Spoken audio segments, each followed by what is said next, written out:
ാണ് മാർക്കറ്റ് പോയിക്കൊണ്ടിരിക്കുന്നത്.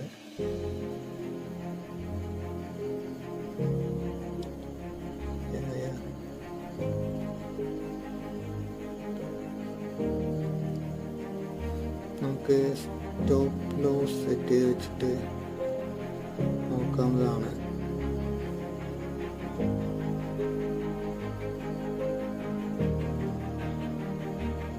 ബുള്ളിഷ് ട്രെൻഡാണ് ഇപ്പോഴും കാണിക്കുന്നത്. പക്ഷെ മാർക്കറ്റ് കയറുന്നില്ല.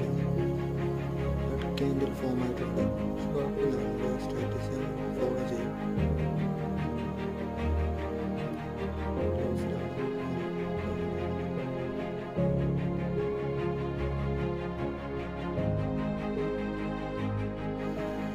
അപ്പോൾ ഇതാണ് ലാസ്റ്റ് പ്രോഫിറ്റ്. നമ്മൾ പ്രോഫിറ്റിലാണ് ഇന്ത്യ 118.50 പ്രോഫിറ്റിലാണ്. 110 രൂപ അറൗണ്ട് പ്രോഫിറ്റിലാണ് എക്സിറ്റ് ചെയ്തത്.